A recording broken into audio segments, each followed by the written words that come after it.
Tender বাজির থেকেও বড় কিছু করছে। বড় বাজিটা কারা করছে, সেই বাজিটার সাথে যে সম্পৃক্ত কারা থাকতে পারে 5ই আগস্টের পর থেকে, কারা সবচেয়ে তৎপর, সেটা ভালো করে এখন বোঝা যাচ্ছে।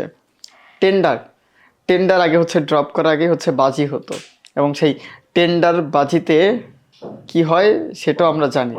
ক্ষমতা যা রয়েছে সেই টেন্ডারটি ছিনিয়ে নিতে সক্ষম হয়। বিশেষ করে রাজনৈতিক দলগুলো যারা রয়েছে তারা এই কাজটি করে। রাজনৈতিক দলের যারা নেতৃত্বাধীন রয়েছে, রাজনৈতিক দলের সাথে যাদের সম্পৃক্ততা রয়েছে, রাজনৈতিক দলের সাথে যাদের ওঠা বসা, সৎ সম্পর্ক, সেই সৎ সম্পর্কের মানুষগুলোই সবসময় রাজনৈতিক দলগুলোর সাথে সবচেয়ে বেশি ঘনিষ্ঠ থাকে, এবং হচ্ছে তারাই টেন্ডার পেয়ে থাকে। সরকারি টেন্ডার, মাছ বাজার বলেন, হাট বলেন, গরুর হাট, ছাগল হাট, সবগুলো কিন্তু টেন্ডার আসে, এবং হচ্ছে অনেকেই টেন্ডার নেয়, অনেকে আবার টেন্ডার বাজি করে। টেন্ডার নেওয়া আর হচ্ছে বাজির মধ্যে একটি পার্থক্য থাকে। এককভাবে যেটা নিয়ে নেয় ওইটাই ধরলাম টেন্ডার বাজি করছে তারা। টেন্ডারটি ছিনিয়ে নিয়ে আসা সরকারি কাজ প্রকৌশলীকে ভয় ভীতি দেখিয়ে বা নানান কথাবার্তা বলে বা হচ্ছে সরকারি আমলাদেরকে ভয় ভীতি দেখিয়ে, হুমকি ধামকি দিয়ে কাজটি সে নিজে নিয়ে আসেন। টেন্ডারের কাজটি হচ্ছে টেন্ডারবাজির একটু ছোট্ট একটা উদাহরণ আপনাদেরকে বললাম। আর যেটা হচ্ছে টেন্ডার টেন্ডার তো বুঝেন, টাকা পয়সা দিয়ে সরকারি নিয়ম কানুন সবগুলো মেনে তারপর হচ্ছে গিয়ে কাজটি প্রতিযোগিতার মাধ্যমে যদি অর্জন করতে সক্ষম হয় সেক্ষেত্রে টেন্ডারটা সে পায়। হচ্ছে টেন্ডার। এই টেন্ডার নিয়ে নানান ধরনের গল্প কাহিনী হয় রাজনৈতিক দল। তেমন একটি গল্প না, একটি খবর রয়েছে যেখানে এখন টেন্ডারই হয়নি, টেন্ডার তো হয়নি, বাজিও হয়নি, কিন্তু তার আগেই দখলে নিয়ে মাছ বাজার সেখান থেকে চাঁদা আদায় করছে বিএনপির নেতাকর্মীরা।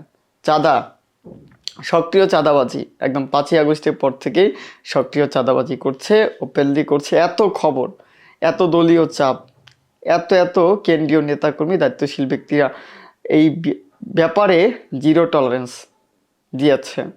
বিশেষ করে জনাব তারেক রহমান রয়েছেন, তিনি বারবার বিএনপির যে নেতাকর্মী যারা রয়েছেন, দায়িত্বশীল ব্যক্তিদের যাদেরকে দায়িত্ব দিয়েছে, তাদের বারবার নিষেধ করছেন যে আপনারা এই ঘটনাগুলো বন্ধ করুন, অবিলম্বে বন্ধ করুন।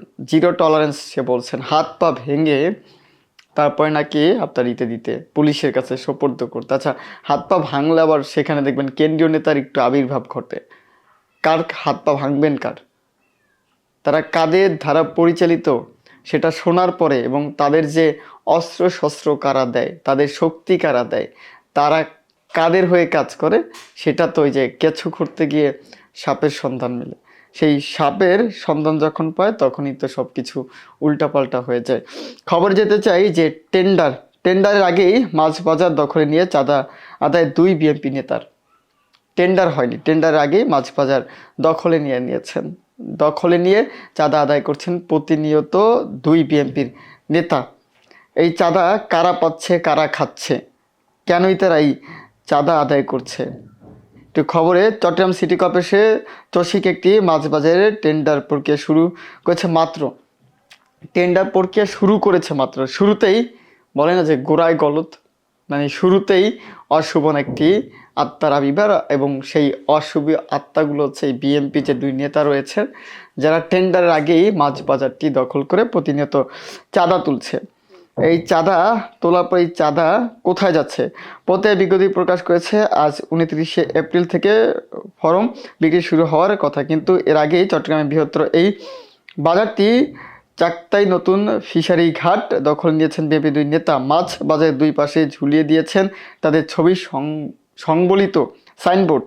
বিএনপির আলোচিত 2 নেতা হচ্ছেন চট্টগ্রাম সিটি কর্পোরেশনের 19 নম্বর ওয়ার্ডের সাবেক কাউন্সিলর ও মহানগর বিএনপির সাবেক যুগ্ম সাধারণ সম্পাদক ইয়াসিন চৌধুরী আসু ও মহানগর বিএনপির সাবেক উপদেষ্টা ও 19 নম্বর ওয়ার্ড বিএনপির সভাপতি মোহাম্মদ নবাব খান।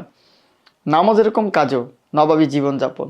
নবাবী তার খাজনা টাজনার উপরে নির্ভরশীল। নবাবী জীবনযাপন যেভাবে করতে হয় সেরকম নবাবী জীবনযাপনই করছে। টেন্ডার নেওয়ার আগেই তারা সাইনবোর্ড ঝুলিয়ে দিয়েছে, সাইনবোর্ড ঝুলিয়ে দিয়ে নিজেদের ইচ্ছা মতো করে তারা চাঁদা আদায় করছে। এদিকে চট্টগ্রাম সিটি কর্পোরেশন চসিক তারা হচ্ছে টেন্ডার বিজ্ঞপ্তি দিয়েছে, পত্রিকায় বিজ্ঞপ্তি প্রকাশ হয়েছে আজকে, কিন্তু এর আগে থেকেই এই ভদ্রলোক, বিএনপি যে ভদ্রলোক যারা রয়েছেন তারা চাঁদা আদায় করছেন। এই চাঁদাবাজির শেষ কোথায়? কেন্দ্রীয় নেতারা তো অন্ধ, তারা হয়তো বা কালো কাপড় বেঁধে রেখেছে, কিংবা হচ্ছে বলে না চোখ থাকিতে অন্ধ থাকে না অনেকে, বিএনপি যা কেন্দ্রীয় দায়িত্বশীল ব্যক্তিবর্গ রয়েছেন তারা চোখ থাকিতেও অন্ধ। এরকম একটি ঘটনা যেহেতু ঘটিয়েছে এবং যারা ঘটিয়েছেন তারা মহানগর বিএনপি রাজনীতির সাথে সম্পৃক্ত রয়েছে।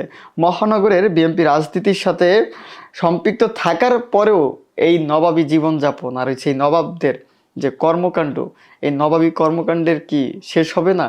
নাকি দলীয় দায়িত্বশীল ব্যক্তি যারা রয়েছে, যে কালো কাপড় বাঁধা চোখে অন্ধ ব্যক্তিরা, তাদের কি চোখে আলো আসবে না? শুধু সাইনবোর্ড লাগিয়ে কাজ শেষ করেনি, সেখানে উল্লেখ করা হয়েছে চৌশিকের একটি স্মারক নম্বরও। তারা যে সাইনবোর্ড ঝুলিয়েছে সেখানে দুজনের ছবি ছাড়াও সবার উপরে দেওয়া হয়েছে চট্টগ্রাম সিটি কর্পোরেশনের মেয়র ডক্টর শাহাদাত হোসেনের ছবিও।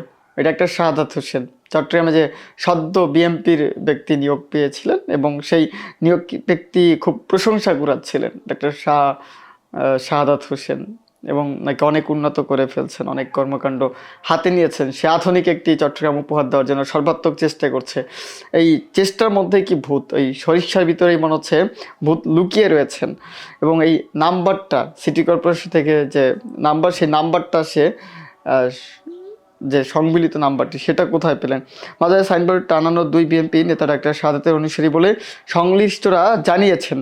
মাঝবার দখলের এই ঘটনায় ঘাটের সাধারণ মৎস্যজীবীদের মধ্যে তীব্র ক্ষোভ ও অসন্তুষ্টের সৃষ্টি হয়েছে। দখল বেদখল জীবিকা হারানোর আশঙ্কা করছেন অনেকেই। তবে আলোচ্য দুই বিএনপি নেতা দাবি করেছেন মেয়রের মৌখিক নির্দেশেই তারা সাইনবোর্ড ঝুলিয়ে দেওয়া টাকা আদায় শুরু করেছেন।